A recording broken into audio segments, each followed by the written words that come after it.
Ya, teman-teman, kita akan menghitung harga wajar lagi ya. Ini di penutupan market, teman-teman ya, jam 16. Baik, sambil santai aja, sambil menunggu waktu nanti untuk updatean emiten punya teman-teman ya. Tapi sebelumnya saya ucapkan terima kasih kepada teman-teman yang senantiasa support di channel ini ya. Baik yang like, yang nge-share, yang telah banyak komentar juga sangat luar biasa. Tanpa ada teman-teman, semua emiten yang saya bahas tidak ada manfaatnya. Kenapa? Karena semua emiten yang saya bahas ini adalah milik teman-teman sendiri gitu ya. Nah, metode yang saya gunakan adalah metode yang paling sederhana dan saya tidak memperlihatkan kepada teman-teman itu dari finansial atau keuangan yang begitu dalam ya. Saya hanya mengandalkan statistik aja dan punda chart mungkin teman-teman ya. Dan rumus P rasio sama PBB-nya silahkan teman-teman bisa lihat di video playlist saya ada cara menghitung untuk harga wajar teman-teman berdasarkan rumus P rasio sama PBB. Baik, tanpa berpanjang lebar, kita akan menghitung harga wajar untuk ACES ya. Sambil santai ya teman-teman ya. ACES kuartal 1 dari 205 miliar ya ke 142 miliar. Artinya menurun. Jadi untuk net income-nya menurun ya. Terus untuk revenue-nya dari 1,9 triliun ke 2,1 triliun. Nah, ini bagus teman-teman ya. Berarti si marketingnya, si penjualannya digenjot teman-teman. Berarti lebih bagus gitu ya dari kuartal sebelumnya di tahun sebelumnya juga gitu ya. EPS-nya betul ada penurunan dari 11 ke 8 ya. Net income juga begitu. Kita lihat P rasionya. P rasionya itu 10,43 ya sekarang itu di harga sekarang. Tanggal 16 bulan Mei ya. Nah, rata-rata di angka 15 teman-teman ya. Jadi rata-rata selama 3 tahun itu dijual di harga 15,91. Berarti masih ada kesempatan ke 5 kali lagi untuk harga standarnya, harga wajarnya teman-teman ya. Kita lihat PBP-nya 1,31. Kita lihat berapa rata-ratanya PBP-nya. Di angka 2 teman-teman. 2,07 berarti masih cenderung murah ya. Terus untuk apa? Harga buku 38653 ya, sekarang di 510. Terus untuk ROI apa DER. Nah, DER-nya 0,02 ya, berarti kecil teman-teman ya. Standarnya kan 0,5 ya. Ini ke 0,02 artinya kecil sekali. Dari equity 6,6 triliun ke hutangnya itu cuma 134 miliar. Artinya sangat-sangat kecil hutangnya dan cash juga ada 1,8 triliun. Terus untuk ROI-nya keren teman-teman 12,52. Artinya dari standarnya 10 sudah meningkat 2 teman-teman 2,5%. Dia bagi dividen ya 33 perak untuk tahun 2024 di bulan Juni. Nah, teman-teman ya. Nanti kita cek deh. Udah dihitung kalau nggak salah teman-teman untuk harga wajarnya itu. Yang kuartal 4-nya maksudnya teman-teman. Ini kan kuartal 1.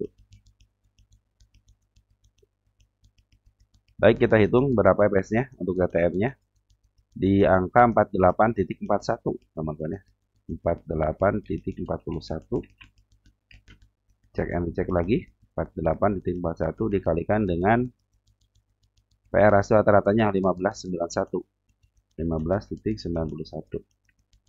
Kita kasih sama dengan dan hasilnya di angka 770 teman-teman ya. Ini harga sekarang itu 500, masih ada 200 poin lagi ya teman-teman harga wajarnya ya. Nah, kita nanti hitung juga berdasarkan rumus PBB ya. Kita butuh harga buku. Harga bukunya 38653. 386,53 dikali dengan PBB rata-ratanya tadi berapa? 2,07 ya. 2,07. Kita spasi itu enter. 800 teman-teman. Jadi harga wajar berdasarkan rumus PBB adalah 800. Nah, kita catat dulu di sini teman-teman ya. Nah, ini perkiraan dividennya teman-teman 39 perak ya. Untuk tahun ini ya. Tapi ingat teman-teman kalau dividen itu ya ingat sekali lagi Kalau dividen itu nanti berdasarkan RUPS ya. Jadi kalau RUPS-nya disetujui ya pasti disetujui teman-teman. Kalau enggak ya udah teman-teman ya. Berarti harus di bawah itu ataupun di atas itu gitu kan. Tergantung nanti rapat umum pemegang saham ya. 770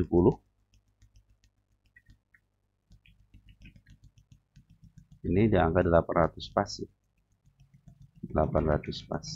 Dicatat tanggal 16.05.25. Nah, teman-teman sudah dihitung ya.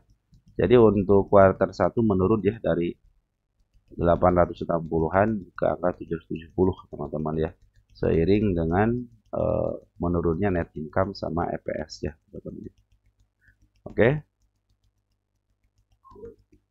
Nah, teman-teman sudah ketahui ya. Nah, sekarang bagaimana? Perhatikan teman-teman ya, yang kemarin saya kasih garis ya.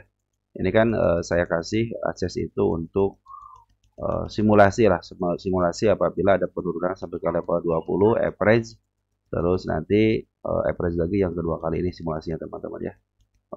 Untuk perjalanannya seperti ini. Mungkin teman-teman lihat aja ketika tanggal 28.04.25 nih teman-teman. Ini simulasinya contoh sebagai contoh aja.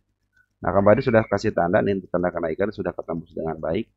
Mungkin teman-teman kalau memperhatikan tanggal 28 kalau ngambil yang sedikitnya sekitar 5% teman-teman ya. Mungkin sudah cuan kalaupun 5%. Kalau miliaran kan lumayan teman-teman ya.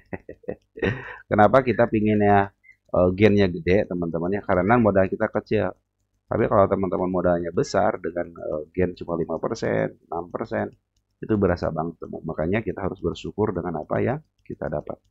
Baik, kita hapus dulu karena sudah ketembus dengan baik. Dan di sini juga sudah ketembus dengan baik, tapi kita akan lihat teman-teman apakah dia akan ke bawah ke angka 490 ataupun ke angka tanggal 8 di sini teman-teman ya, di angka 470. Sini, sorry tanggal 8 di sini ya, ke angka 430 di sini. 426 ya. Nah, ini simulasi ketika ada penurunan, makanya teman-teman harus bisa menyiapkan namanya planning teman-teman ya. Jadi planning teman-teman harus bisa direncanakan mulai dari pengambilan ya.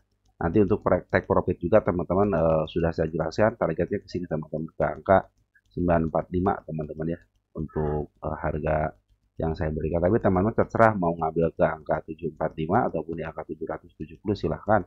Kalau mau ke angka 600 juga silahkan teman-teman ya. Tetapi yang penting perencanaannya teman. Jadi jangan sampai teman-teman perencanaannya sudah matang tiba-tiba ada penurunan seperti ini. Wah, katanya kan ini udah sesuai dengan rencana teman-teman ya. Jadi ketika ada penurunan kita sudah antisipasi di mana tadi target kenaikannya yang terkecilnya, terus ada angka penurunan di mana ada tanda penurunannya. Di sini kan di angka berapa 515 ya. Sudah ketembus. Cuman masih ada dorongan dikit. Nah, nanti ada di sini teman-teman. Ini bukan bukan di situ di sini. Ya, saya betulin lagi ya. Di angka 484 ya.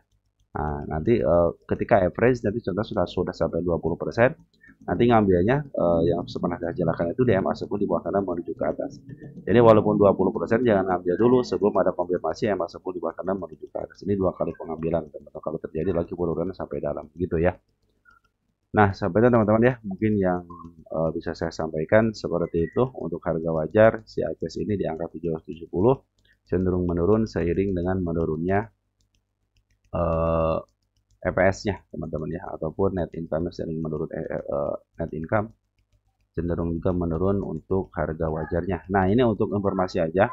Di Bunda Chart itu kemarin sudah mulai mantul dari harga murah, artinya sekarang sudah agak murah dikit. Dari harga murah sudah mantul dikit ya gitu ya. Targetnya makanya jangan jauh-jauh teman-teman ya. Saya juga tidak jauh-jauh targetnya ya. Nah, ini untuk teman-teman perhatikan ya. Ke harga tengah mungkin wah harganya terlalu tinggi. Nah, di sini di angka 833 itu sudah cukup teman-teman karena di sini sering ketebus teman-teman. Oke, teman-teman mungkin seperti itu aja yang bisa saya sampaikan untuk teman-teman untuk menghitung harga wajarnya dan silakan teman-teman melakukan planning apabila teman-teman mau melakukan pembelian teman-teman ya. Baik, yang sudah punya santai aja. Yang sudah punya dari harga di angka 520-an ini kita akan menjalankan bagaimana nanti planningnya teman-teman. Ini contoh pembelian pakai planning teman-teman. Jadi teman-teman tidak akan terlalu boncos. Walaupun boncos tapi santai teman-teman. Walaupun isinya turun tapi santai karena sudah punya rencana. Oke, teman-teman, mungkin seperti itu aja yang bisa saya sampaikan untuk teman-teman. Kurang lebihnya mohon maaf dan ciao.